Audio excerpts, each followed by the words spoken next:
Hi, allow me to introduce myself. I'm Liza Mainig.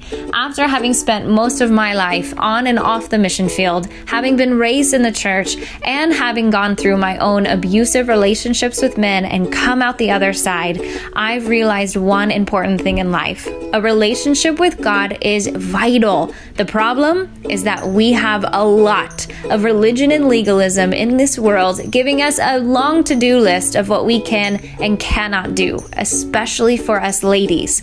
My goal is to create a safe place for women to come together and have the hard, controversial conversations you might not have been able to have before. I want to provoke some critical thinking. I want to hopefully point you towards the Bible and towards a God that might not have been presented to you before.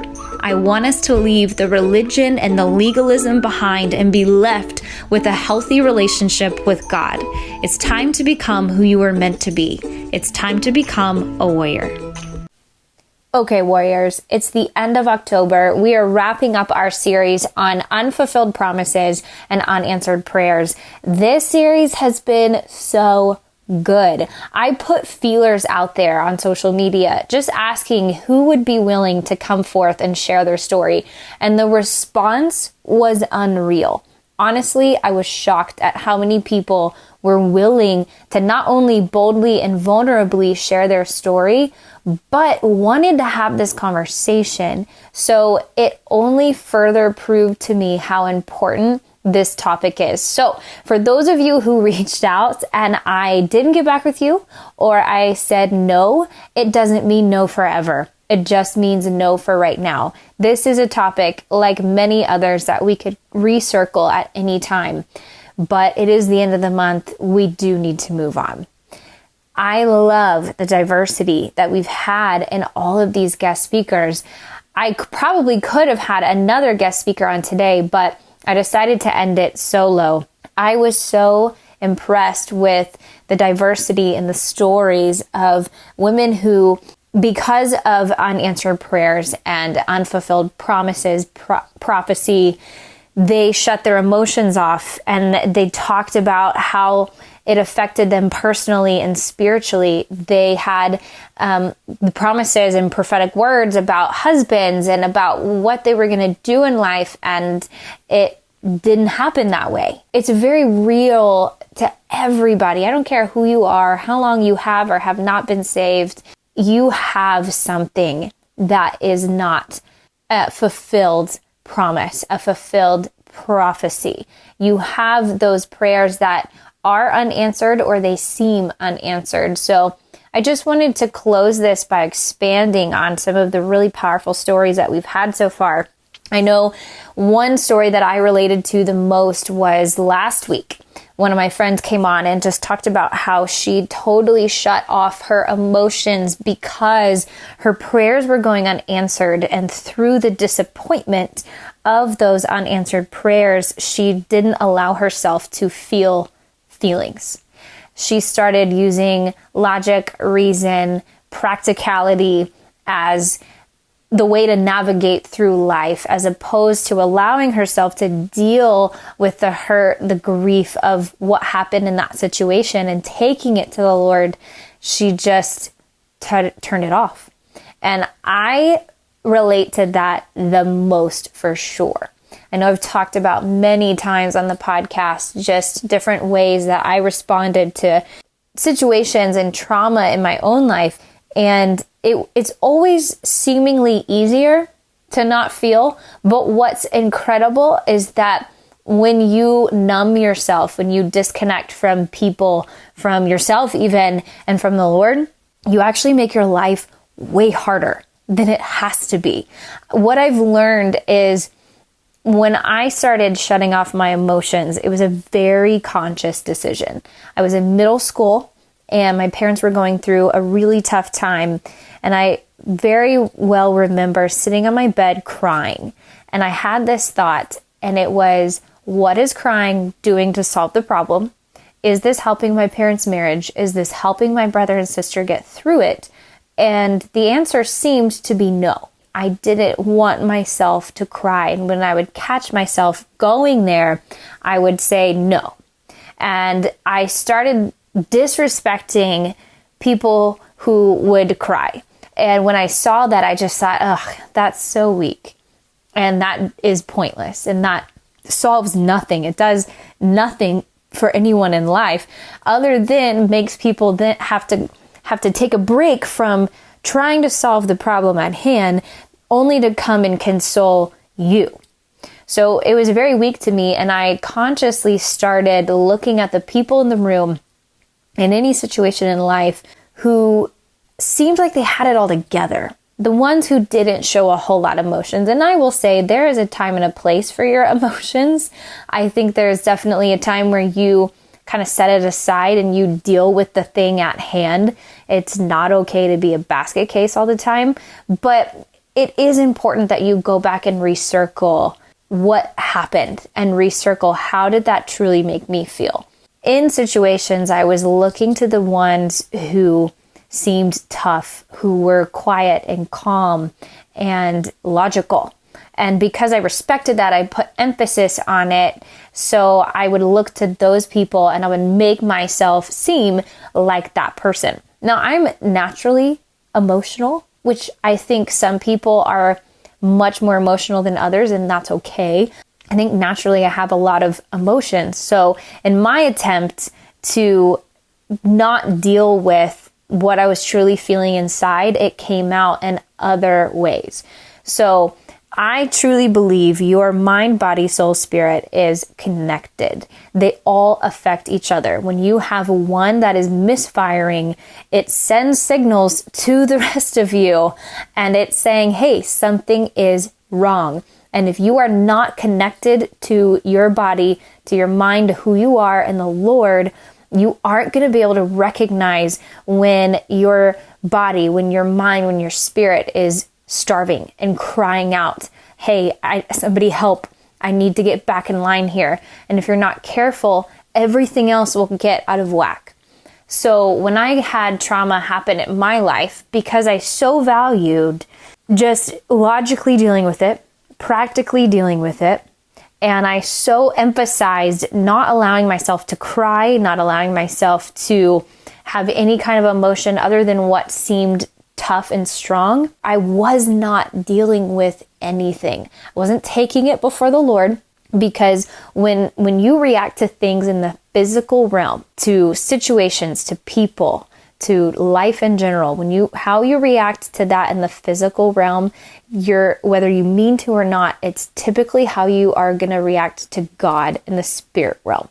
So if I'm disconnecting from life, if I'm disconnecting from people and myself, and when things get tough, then whether I mean to or not, I'm actually shutting God out and I'm not allowing him to do what he does best. And I didn't know that for so many years because I relied on my own strength, my own toughness to get me through whatever was going on. My stuff, my emotions were coming out because you can't, your body is not built, your mind is not built to be numb. God didn't create us to not feel things. He created us to feel deeply. Like if you read the 4 Gospels and you look at Jesus, he was emotional. He wept with those who wept. He got angry a couple of times. He rebuked people, but he also was very tender and loving. And there are several verses where it talks about, Holy Spirit was grieved in the Old and the New Testament. And you read, the Trinity has emotions. So why do we feel like we don't have to have them or we don't need them? I mean, Jesus had them. Holy Spirit has them. God has them. It's kind of silly when you think about it that we would force ourselves not to feel, because as I did that physically, I had so much anxiety. I would get sick all the time. My immune system was shot. But also when you have a lot of anxiety, depression, when you are super stressed, it directly affects your gut. So I was constantly bloated. I was constantly sick. I got migraines all the time. I didn't eat healthy at all, which health in general is so important for a billion reasons in your life. But my physical self was not healthy. So that affected my mind, my ability to perform during the day, to work, to do school. I was foggy. I was tired all the time. I didn't have energy to do this or that. And then spiritually, if I don't know how to be in tune with my own emotions, if I don't know, hey, when I'm starting to have these thoughts, these behaviors, when I have this addiction, it's because of XYZ. When I am not able to connect those dots, how am I supposed to go to the Lord and have a conversation with Him about what's going on in my life? Does that make sense?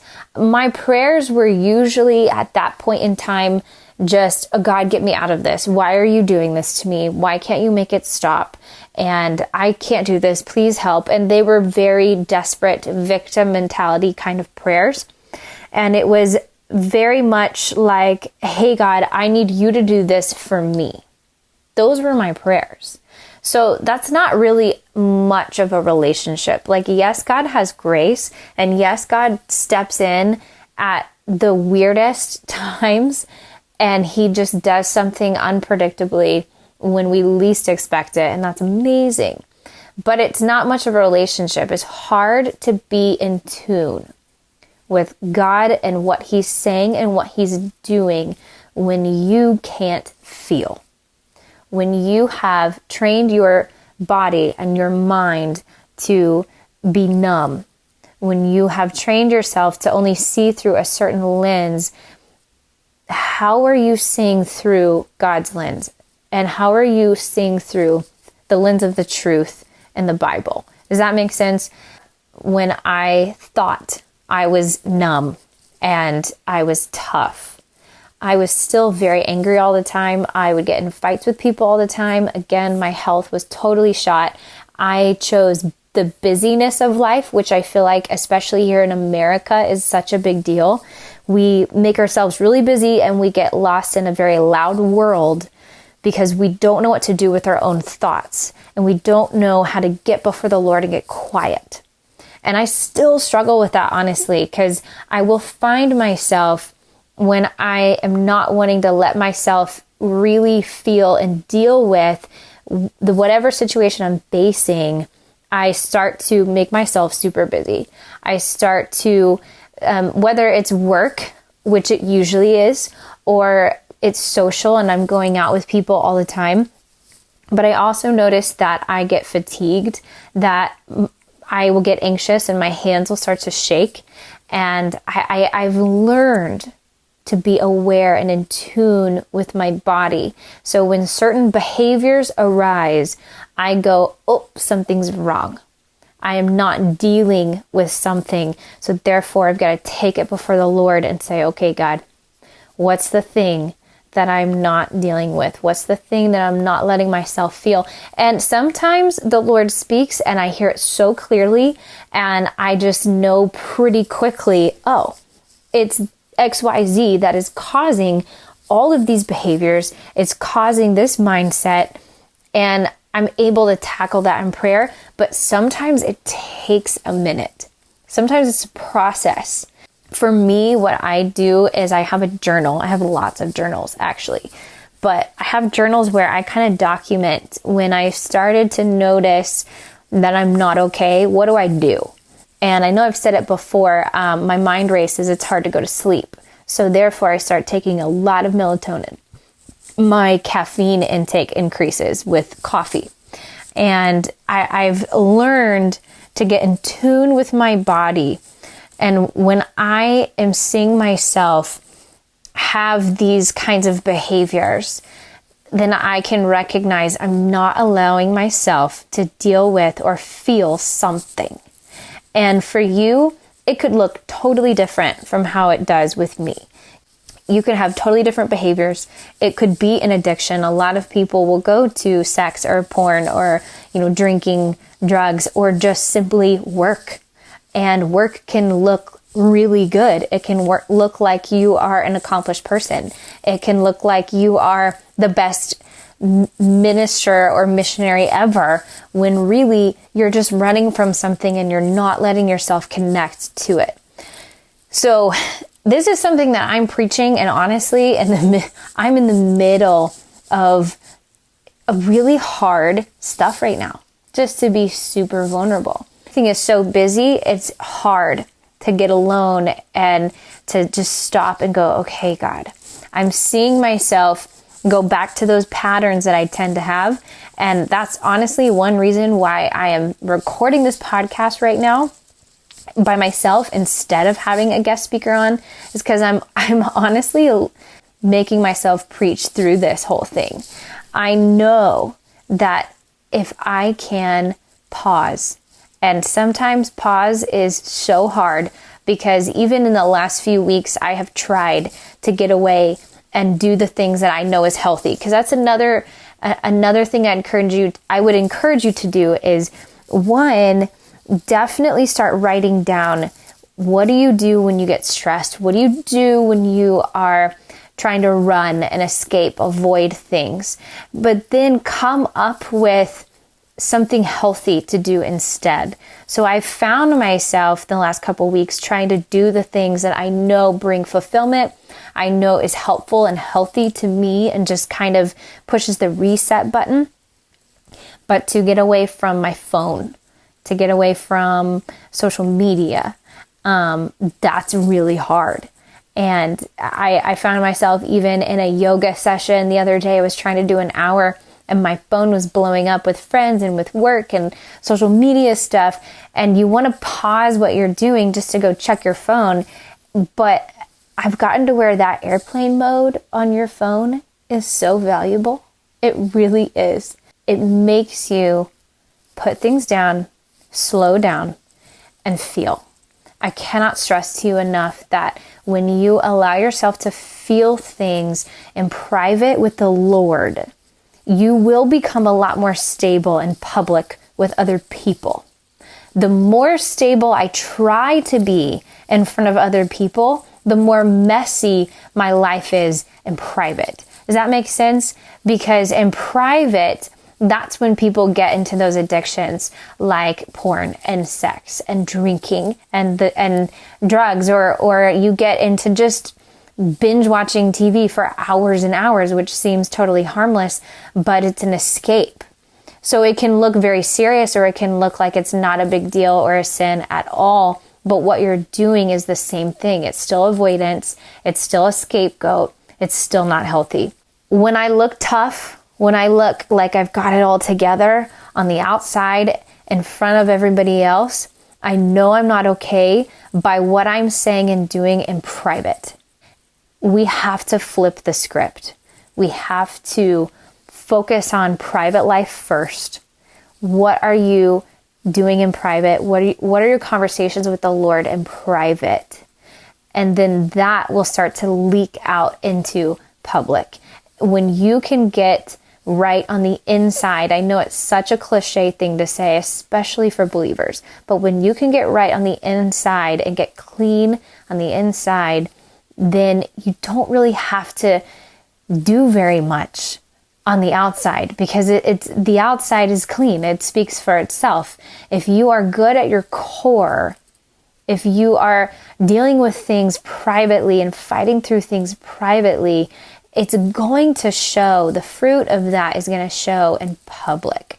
So I want you to think about those things. What does your private life look like versus your public social life? That will be a huge telltale sign to you as to how healthy or unhealthy you are. So let's say you're really unhealthy. Right now, I can honestly tell you, I am not at my healthiest. I am not the best me. I can tell in my private life right now that it's suffering. I am struggling with slowing down.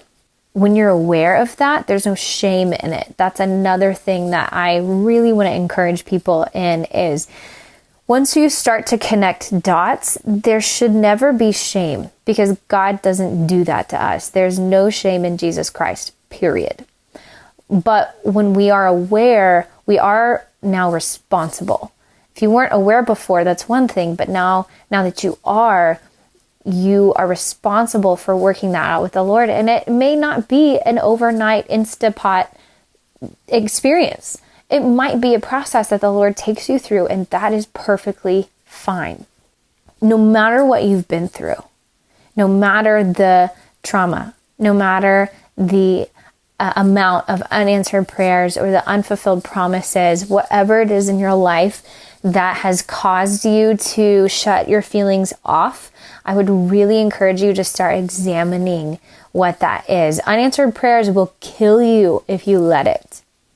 Unfulfilled promises, unfulfilled prophetic words, that'll kill you if you allow it to. But if you can realign, what I always say is God and the Word are my focal point. And I am the only thing that moves. God and God's truth and His Word, they don't move. So if I'm off, if I'm seeing things through the wrong lens, that's my fault. God didn't move. So I have to realign. So I would encourage you to start being aware of what you are feeling and what you are not feeling. Being aware of what you're doing in your private time with God, with other people, in your public life, and start to ask yourself some tough questions and allow yourself to feel again. I've said it so many times. My most emotional times are really with the Lord. I have gone from yelling, screaming, curse words to being a puddle on the floor and not being able to move. And that's okay. The point is that I let myself feel whatever it was. And then I brought it to the Lord and I said, okay, let's deal with this. Do I do it perfectly? No. It was my goal to always get closer to the Lord. Yes, and that's the point. God cares so much more about the trajectory of your life than He cares about did you or did you not yet arrive at a certain place or point. I hope this was helpful. I will see you in the next episode in a new series